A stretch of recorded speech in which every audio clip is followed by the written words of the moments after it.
Zack. Yeah. Cool. Like it is on here. Yeah.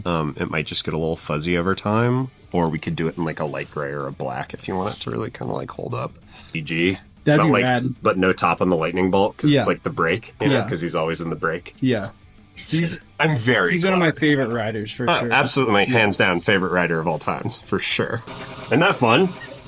One of my clients like tagged me in a post on Instagram about that. And I was like, yeah, I guess it does look like the shop logo. All right, it's gonna come up the top here. Little reveal. Oh. All right, friend. Well, Game on. you good to go, or let me know if you need a moment or anything. All right. Okay, here we go. Buenos dias. Yeah, so where are you from? How'd you end up here? You know, the shop just moved. Yeah, my name's Ishmael Johnson. Been tattooing since about 2000. I grew up in Lakewood, Colorado, right next to Denver, and then I moved to Fort Collins in 2003 to go to school. Opened the first version of this shop in about 2008, and then we had a shop with the same people across the street for about 8 years, and then last summer we moved into this building that used to be the home of Skibo's Tattooing from 1990 to about 2015. Yeah, I feel like once you got 15 years in Fort Collins, and it's like where you came from. Right, yeah, absolutely. I feel like your sports background, you've been riding forever, right? Like a bunch of tries. Like, did you do an Ironman or just... Yeah, I did a bunch of Ironmans. Yeah. I started 6 and finished 5. Nice. I grew up swimming competitively, and I ran a lot of cross country in high school too.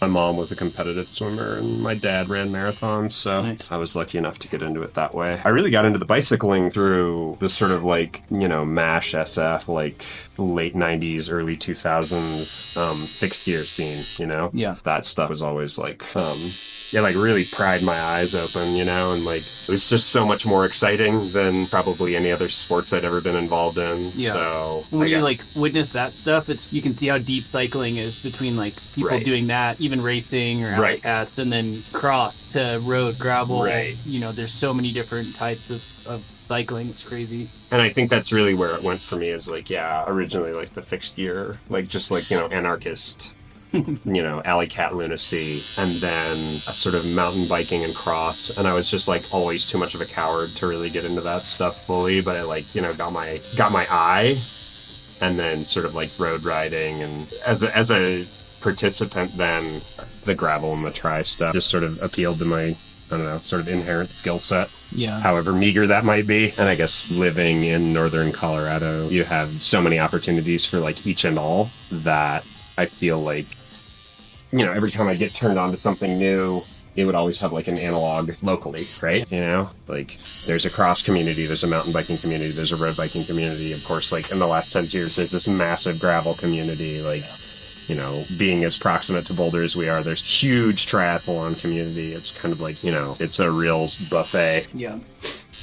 Yeah, so you've kind of always sponsored or supported FoCo Fondo, right? So the first year we did, like, we were doing Strava segments, like it was less of a full-on race, right? I don't remember what year that was even, I but... don't remember. Yeah, I have no idea. we had I think it was 2016, 17, we had, like, the leg snapper segment, and Right. you made that super cool, start, finish segment signs. Right. I think they scared people, and at least into going harder. I'm just gonna snap my leg. I think someone actually one year was like, man, the leg snapper signs kind of made me feel something. It's like that's what it's supposed to do. I definitely remember getting that thing finished. And maybe I shouldn't have had the bone sticking out. No, that was a little. It was so good. I think someone jacked it actually. Oh, really? Someone's like, I can steal that sign and put it up in the house. I hope so. That would make me very happy if that was in somebody's living room or in their garage next to their stolen stop signs and stuff. Yeah. But yeah, it was always with the tattoo shop, it's always been a struggle to connect what we were doing as tattooers to cycling in any meaningful way. Yeah. Just because it's as much as there's a lot of cyclists with tattoos, like most of the cycling events are, you know, sort of clinical. Yeah. And like family oriented, and it's hard to like make a through line of right. community. But then, you know, when you guys started with the Fondo, it immediately seemed like something we wanted to get involved with. Yeah. Because, you know, it felt more casual, it felt more personal, it felt more local. Yeah. And, you know, that was so appealing and such like a, you know, a pleasure to be able to get involved with, because it's like, you know, what other races can you know, get involved with on the sponsorship end and end up making, like, you know, giant signs with broken legs on them, you know, like. I think that's what we really enjoy about FoCo Fondo is that, like, we didn't know that it was going to turn into this, like, way to highlight how rad the cycling culture and community is here. Right. As much as just the riding and the efforts and all that. Right. Yeah, exactly. Because it is both, right? Because it is on one hand, you know, an extraordinarily serious thing where people are going out and, you know, people are showing up to the Fondo with the intent of, you know, seeing what they can do. Yeah, and competing.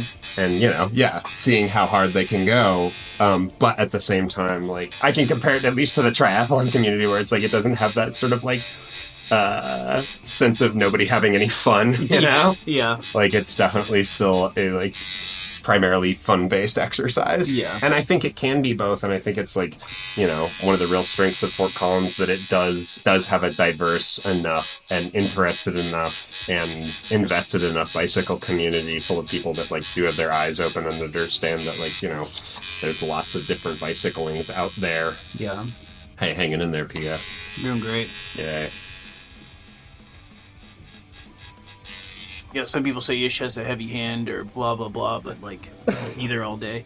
I mean, honestly, I've had some horribly painful tattoos, but the only ones I really didn't like were the ones that took too long. You know? Like, hour 4 hurts more than anything. Yeah. So, even a delicate hour 4 hurts more than anything.